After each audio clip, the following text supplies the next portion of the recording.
द्वापर युग में महाभारत का युद्ध कौरवों और पांडवों के बीच लड़ा गया था।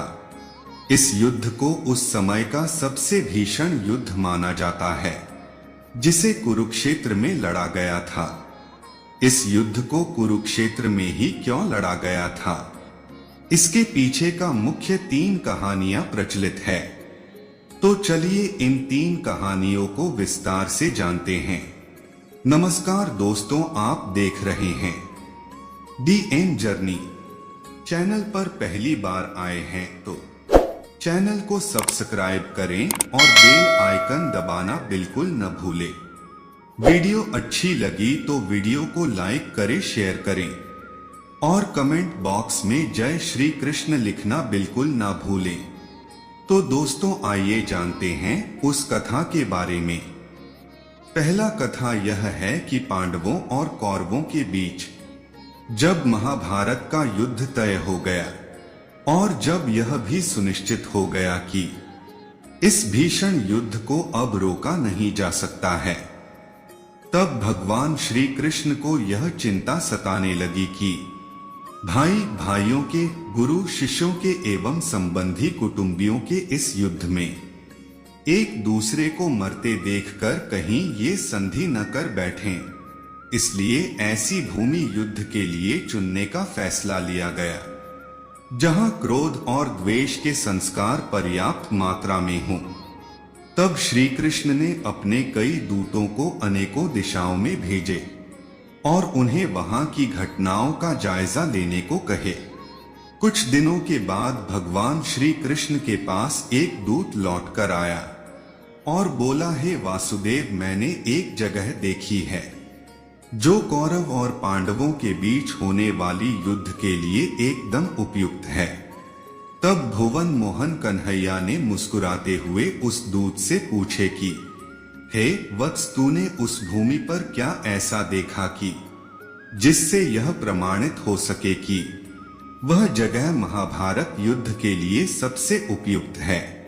तब दूत ने बोला कि हे नारायण, आपकी आज्ञा के अनुसार युद्ध के लिए उपयुक्त भूमि खोजते हुए मैं कुरुक्षेत्र पहुंचा, जहां मैंने देखा कि बड़े भाई ने छोटे भाई को खेत की मेंढ टूटने पर बहते हुए वर्षा के पानी को रोकने के लिए कहा।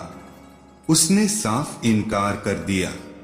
इस पर बड़ा भाई आग बबूला हो गया। उसने छोटे भाई को छुरे से गोद कर मार डाला और उसकी लाश को पैर पकड़कर घसीटता हुआ उस मेंढ के पास ले गया और जहां से पानी निकल रहा था वहां उस लाश को पानी रोकने के लिए लगा दिया। इस कहानी को सुनकर श्री कृष्ण ने तय किए कि यही भूमि भाई भाई के युद्ध के लिए उपयुक्त है।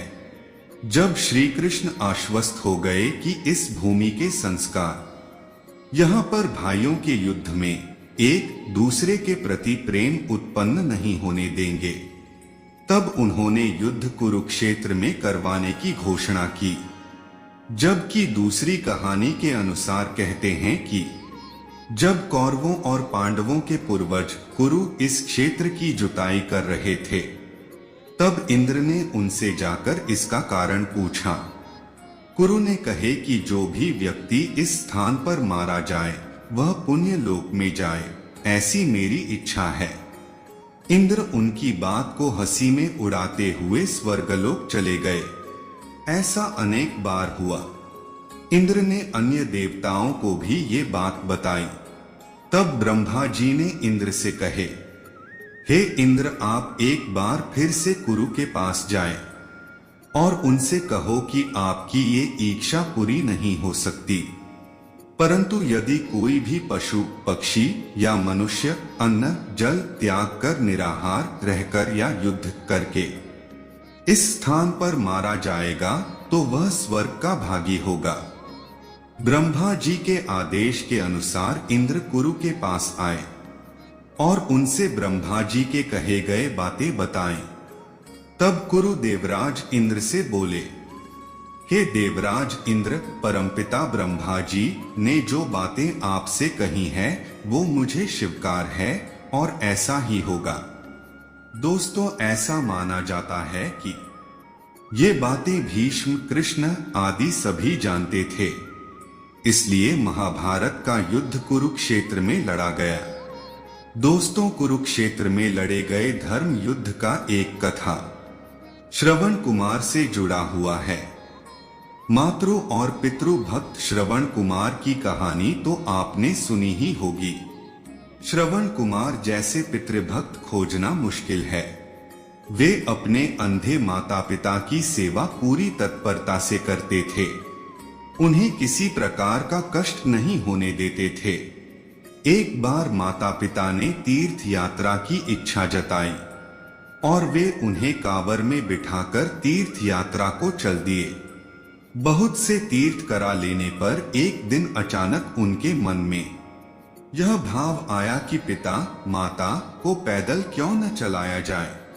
उन्होंने कांवर जमीन पर रख दी और उन्हें पैदल चलने को कहे।